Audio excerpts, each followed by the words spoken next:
My beautiful and powerful Geminis, to save some time, I already shuffled the cards and laid them out. I'm using a Celtic 10 card spread that allows me to look at past, present, and future influences for the week. And as always, I'll be teaching the tarot through each card. So you not only receive your forecast, you start to grow your own intuitive relationship with the cards, because that's what this channel is all about, using tarot for our betterment and our benefit. And you've got a really big benefit this week on just being self-loving and believing in your inner confidence, your self-esteem, your self-love, but most importantly, your intelligence. You really need to pat yourself on the back and be really proud of yourself, Gemini. You've made some serious strides forward in your belief that you are capable of doing anything. You've always had that kind of wherewithal in the area of the creative and social skill sets and just doing those kinds of things that put our ideas advance forward. But now it comes together with a kind of collective merging with your heart, your spirit, your intellect, your ability to communicate those kind of ideas in an intelligent format, be able to problem solve in a way that probably even came as a surprise to you. And all out of that, you've become not only a better person and more confident, but you've become like a role model, a leader, a healer to yourself, more spiritually inclined and wiser. And God is kind of asking you to now take that ride on the next journey for your heart and trust yourself where it's taking you. So let's get into why I'm saying all this good stuff is happening this week, even though I can see a reflection of you not believing it or holding on to past reflections from past hurts, and maybe even shutting down a little bit. And that's not necessary here, Gemini, at all, okay? So let's give over to the heart-sided of the twins and just move forward in that direction, because the Knight of Cups in that first card placement, the significator, the general gist of the overall reading, wants to take you on a ride for the heart, to have your emotions flowing, get your connection to God and the universe and your feelings again to your heart. That's a domain of the cups, right? And the Knight is that protector.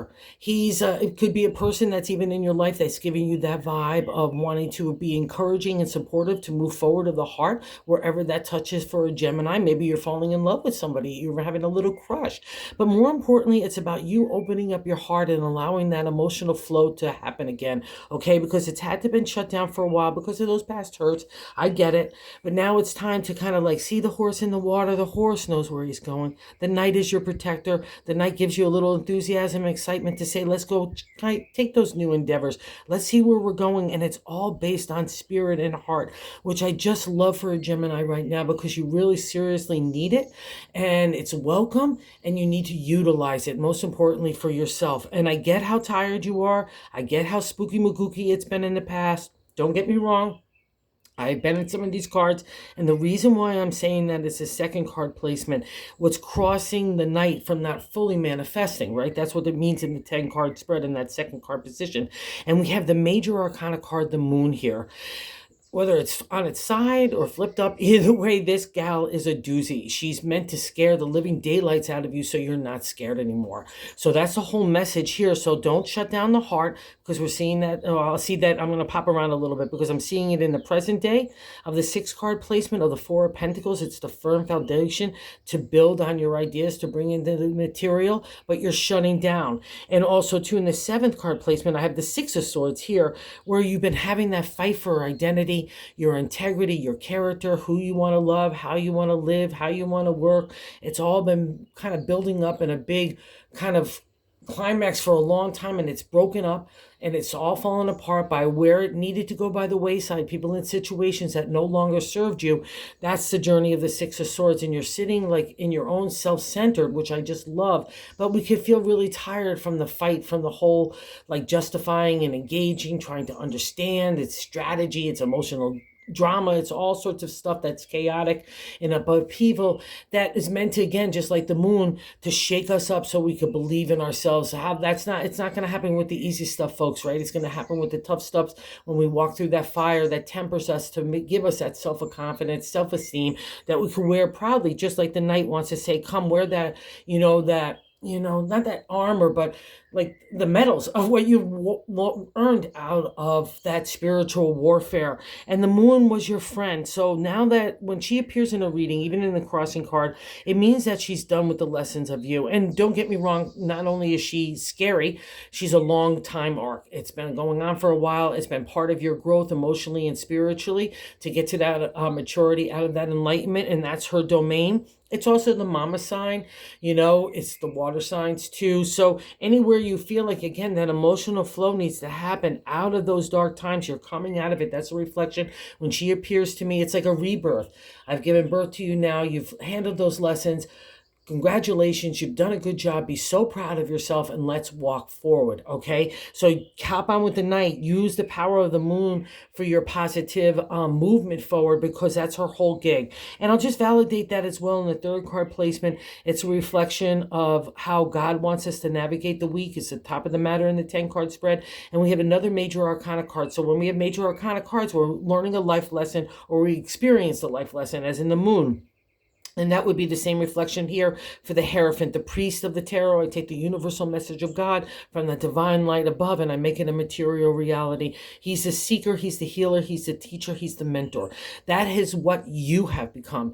And if you've been looking to connect with God, even going back to church or synagogue, wherever that case may be for you, that's the exploration of the Hierophant. And I'll also say this, in the non-exalted state, just because we're coming out of the moon, we could get really rigid in our thinking, right? We can get sort of stuck in a box of thinking that's how it's always been done, and that's tradition, and that's how it's always has to be done. So if that's a reflection of you that's holding you back in any way from the Knight of Cups, don't let it, because it's all meant to bring more spiritual growth, and through you to realize that you're the healer, you're the Hierophant, you're the one that takes the divine order from God and makes it a material reality. So also I'll say this too, Gemini, no matter what your work or you do, look at it just even having a smile and a kind word for a stranger in the day, going around with a positive approach and an attitude, that's a reflection of the Hierophant. It doesn't have to big service moves. It could just be a kind gesture, okay, and a soft tongue and a soft, attitude, and just an approach to our daily lives for ourselves and for others. That's the Hierophant. So wherever that service is ringing for you, just know that it's a reflection of who you are. So wherever you want to do that, just go do it, because it's a beautiful card for that kind of energy. And also too, God's giving you a respite, like a rest time out of that. And I would also say too, with some of these other cards, it's your time to get that divine order, get that energy, get that light into you, because it's going to build your flame up, your self-confidence, and your ability to move forward under the heart right now. Okay, so that's no coincidence sitting there. So trust that. And because in the gut of the matter, I like to say in the fourth card position, the base of the matter in the reading, but our gut feeling, this is another reflection how tired you are, the battles that you've taken. The Ten of Swords is ending up the minor arcana journey in the suit of our thoughts, intelligence, intellect, strategy, analytical thinking, our thoughts, everything, and the way to communicate all that stuff. And to the ancient tarot, they're going to throw in your identity to fight for that, how you want to live your life, who you want in your life, and who you don't want in your life. Sometimes we have to bite the apple to say, oh, wow, I don't like that kind of personality, or I don't like that characteristic trait, right? That makes you grow in that process, and that's the Ten of Swords. The Ten of Swords is all your swords are in a row, just like in the Six of Swords, all your swords in a row. So there's no more need for fight, no more need to engage or justify your point of view. That's in the past now. So we're moving forward in a new direction. Okay, I really want you to keep your eye on that kind of focus this week, because that's the saving grace for you to keep moving forward despite all the trials and tribulations that you've been through. And don't get me wrong, this is heavy duty stuff. I know, I recognize that getting through the journey of the 10 of the swords is a big deal, because you've come into your own. And there's you're lying on your side, kind of like exhausted, but there's God, there's justice. Right? Okay, so let's not get into revenge in the non-exalted state, or we want our justice. God's got all that. There's that new day dawning. You've accomplished the journey of taking the mountaintop, right? You've gotten a new viewpoint. You're coming down into the valley to get that rest and reprieve from God, and God has got your back here. So no more of that negative thinking. That's a representation of the Ten of Swords. It's a pat on the back saying, good job, even though you might not recognize it right now. And the reason why it's so important sitting in this gut feeling that you know you're moving on in a new direction, that new cycle is starting in your area of your intelligence, right? And your identity and the voice that you're giving to that identity. It's coalescing together in such a beautiful way. Like the twins are working together to move us forward, and they've got something to say and they feel really strongly about it in their inner thing. That's why the Hierophant is appearing. That's why that service angle is happening for you, because you really earn the props. You don't get to the Hierophant with the easy stuff. It's going to be something that really defines you as a healer, right? As a service person, as someone that's living, loving and giving and unconditional in a lot of ways, and also forgiving. Okay, too. So that's a reflection of that. That will help you get up and stand up in that Ten of Swords, because in the fifth card placement, what's leaving our life right now is the Nine of Swords, another indication that we're wrapping up that cycle. But the Nine of Swords in tarot also has the indication of being the nightmare card. And the thing here is we're the ones that are generating that nightmare, because we're not believing in ourselves. We're allowing other people's voices to get into our narrative. We're undermining our own authority, our own identity, our own voice. And that's the thing about the Nine of Swords. So it's all in your head, and you've been moving forward from that. I could see, because when we get to the sixth, that's the fifth card placement. It's the past reflection, what's leaving you, thankfully. So you've got your way to the Ten of Swords, which I really love here. But here's another just about how tired you are and how much everything has taken an effect on you, and why I need you to get into the positive, exalted state of everything in these cards, okay? Because in the sixth card placement is what's happening right now. It's the Four of Pentacles. The four is the firm foundation in the area of numerology and tarot, and Pentacles is the earth sign domain. It's the material world. To me, it's home, family, relationship, work, the way we treat our bodies, the way we treat our mindset, way that we're out in society. That to me is a domain. After doing it for so long, a lot of people just stick it to work and health and maybe community. But I feel like, especially for a Gemini, anything in the material world that's going to touch you is kind of forming you and defining you, right? And the four says you've got the firm foundation. Do not shut down. That's the non-exalted state in my reading, in my tarot deck rather. In here, he's like, he's holding on to his own, all his coins. He's got his arms crossed. I'm being really protective of all that stuff, the material. I might even not look at competition in a positive viewpoint. I might be resentful. Again, revenge also falls under this. So don't buy into any of that stuff. Okay, Gemini, it's not your domain. Don't look at other people that maybe have more and you're saying I have less. Let's not have that poverty state of thinking. That does not bring abundance, all right? That's the whole thing about the four. You've got the firm foundation wherever you want to materialize something of an idea or your own efforts in a real way, in a tangible way, in this real world. That says you got it going on. So let's just focus on the exalted state, because it's that material world is meeting your identity and your voice. And I'm loving, and your intelligence. I'll definitely say that as well. That's a big part of this. And that gets validated in that seventh card position, the way that you're feeling about yourself. So the first card, that Knight of Cups, is telling us the general gist. You want to take the new ride of the heart. That's where Gemini, it's just magical. It's where you really thrive. It's like you love to be around people. You love to be loving. You love to be around loving people. And that's been part of the lesson, that they weren't so loving. They weren't so nice. And I had to use those tools and those people and situations to grow you into that emotional, spiritual maturity where you could be of service now. And where you'll have no doubt about your capabilities in anything from spirit, heart to intellect. And that's a reflection of the moon. You've already done it, honey bunny. So be really proud of that. And that's the Six of Swords. It's a celebratory state in numerology and tarot, but we don't feel really celebratory because it's been such a battle to get here, and so many things of upheaval and chaos. Everything's been on the table for you. But the six says you did it. We're going into safe harbor. You're victorious here. Again, another reflection of like the Ten of Swords. All the swords are in a row. It's a clarification of you, that you've got clarity in your mindset. You've got mastery of your thought, which reflects your attitude and your approach in your heart. Okay, so you've really got it going on. So take that breath wherever you need to take that meditative state, detox, but just know that you've got it so going on. And I'll also validate it as well too. No more fight. That's what these two cards say too. Okay, no more putting in your mind that you have to put up like the boxing gloves in case something else happens. No, I'm not saying stupid stuff doesn't happen, but the tough stuff that brought you here, that cycle is ending. Okay, and Gemini, that's where you could breathe that breath and say, oh, okay, what do I want to do next? And that's been on the agenda for you as well. And other people look at you as someone that's a holiday tamale. So in the eighth card position of how other people view us is the Three of Pentacles, another celebratory state in the material world of the Pentacles, right? See how the people are giving this person money? That's a reflection of you. I guarantee that there's probably been extra coin, extra avenues to make different kinds of financial gains. That's the Three of Pentacles. It's an acknowledgement from the outside world that you've got it going on.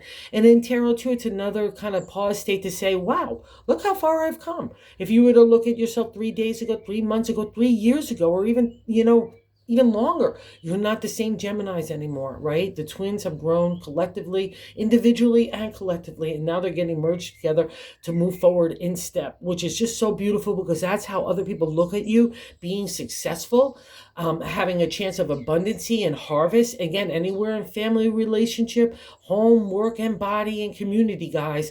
So wherever that applies to you, use that to your advantage, strut your stuff and hold your head up high. And I'm going to say the same thing in the ninth card position in our hopes and fears is the King of Swords. This guy is so cool, especially after seeing the fight and the wherewithal that you put up to be yourself, right? Because that's how you get to the Six Swords. And I just even noticed right now on the bonus card is the Five of Swords, which we'll get to as another reflection of good luck and divine order. So the nine in our hopes and fears, do not be afraid of your power, your authority, your mindset, your intellect, the way that you could communicate, and being fair and just and digging to the truth and still being fair and just outside of it. Even if you saw some aspects of it like, wow, I didn't know people could be like that. And that's been the reflection that you've had. So, but now you've come into the King. During the whole journey of the swords, which is our thoughts and our identity, like I spoke about earlier. But the thing is, we don't want to use emotion during the journey of the swords. I only want to use analytical thinking, strategy, or my intelligence. I don't want to have feeling come into play into those kind of, maneuvers, right? But by the time I reach this royal guy, I'm loving, I'm unconditional, I'm forgiving, I'm compassionate, but I'm still going to get to the truth. But I'll dig out a hard truth, but I'll deliver it with a soft tongue. I could balance out my intellect with my intuition, my logic with my also too with that soft heart and that compassionate viewpoint that we sometimes need when we having like to look at people in situations and sometimes coming to a just decision. And it means that you've got the props anywhere that you need to use intelligence or maneuver in ways, even if it's just in business and calculations or whatever the case may be. Law, trust, and contracts all fall under this guy too as well. It's a favored. And see how he has the mountains in the background. Just another reflection of like the sword's journey. You have to overcome mountains so you get to that kind of valley. He sits on that solid. It's not rocky. It's smooth. It's stone. It gives him firm foundation to make those just decisions. He's got the scales balanced. He's got that double-edged sword, but he knows how to wield it with kindness too. It's a really cool reflection. So don't be afraid. Let's say you're going through some stuff still, even divorce stuff or anything that's like with legalities. Don't be afraid to use a kind heart or a kind perspective or point of view to understand other people's perspective or point of view in kind of whether it's negotiations or whatever. Just have that kind of sitting on your like shoulder, just of insight, because when he appears, it's meant for your betterment and your favor, and it's a reflection of who you've become, and I'm really loving it. So in the 10th card position is really interesting. So we see the King sitting together here. And again, the divine order of just using God's message in anything that we try to do. And the King of Wands is really cool in the outcome card. So in the exalted state, he's creative energy manifesting and really in a material way. He's the royal suit. He might even be a really dynamic person in your life that is like encouraging you to be creative or use advertising, promotion, PR, marketing in any ways to make yourself, or even just putting yourself out there in a hottie tamale way. He gives you that charm. He gives you that razzmatazz. He gives you that flame imagination and inspiration to not only motivate you, but to motivate others. That's him in the exalted state. But in the non-exalted state, I've seen him appear too many times over the decades as someone that's a stealer of the heart and a stealer of the pocketbook. So if you've encountered people like this in the past, or if you're encountering someone like that right now, just, it. You have the BS meter, like the antenna is really sharply tuned. So trust your own inner self. Trust the King of Swords will be able to identify that kind of, unveiling of the truth of what's really going on. And we'll be able to, give distance to it, not give it credence, not to get into legalities or be taken in any way, shape, or form in the heart or the pocketbook. Like I said, that's the downfall of the king. So wherever you have that, if there's something like that touching you, or if even a past reflection of the people and situations in your life that felt like you were being they were shady McGady. They were really a charmer on the outside, and everyone was taken with their kind of like, hey, this is a great guy.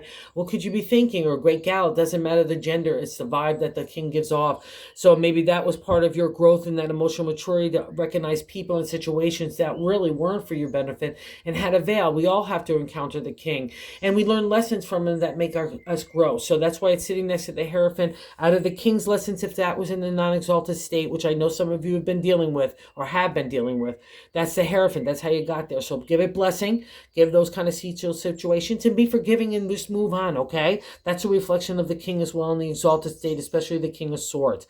And here in the bonus card, I just love this card, the Five of Swords as well. So a lot of stuff from that identity, analytical thinking, strategy, all that stuff. Like I said, it's been so much of breaking the stranglehold of even how you have to be in society. The stereotypical archetypical way that people, we have to be with family, community, our friends. Everyone's got an opinion during the journey of the swords. We're learning stuff about ourselves. We're learning stuff about other people. Some of it's nice, some of it's not. That's how we get again to the Five of Swords, and especially the 10 and the 6, and amazingly so with the king, right? We're leaving the nightmare behind of all those experiences, and the 5 is just a validation that you've got it going on, that you could trust your insight, you could trust your intelligence, you could trust your heart and your spirit that's merging together in this domain, okay? The 5 is that good luck, and the way that we get the good luck is all we have to do is stand up. There's another reflection of justice and fairness to you, right? Okay, so we don't have to worry about those aspects in our own mindset or our heart, like revenge or looking at people with jealousy or any of those kind of aspects, all right?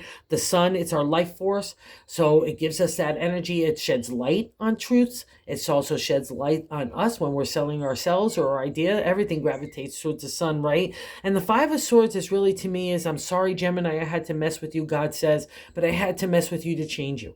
I had to mess with you to get you to a better place. I had to mess with you so you would finally identify yourself as a strong, intelligent, and spirited person with so much heart. You always knew about the spirit and the heart, but you weren't quite sure about the intelligence in a lot of different ways in the material world. And Gemini has to walk that domain, right? And you did it and you mastered it. So I'm so proud of you. You should be so proud of yourself. Let's go get that good luck. Let's go get that divine order, service, favor. And you just really got it. I just couldn't say, I'm just couldn't be prouder of you. So break the shackles of shutting down or the past in any way, and you're so much got it going on, and it's going to lead you to a really cool place. I just know it. So thanks so much, Gemini, for visiting the channel. I have to just say thank you to everyone who watches and subscribed. It's just been so cool, Magul. I just can't say thank you enough. Oh, and if you haven't subscribed, if you like this content, if you would consider it so, because we're trying to grow the world of tarot in our own little way. So thank you, my twins.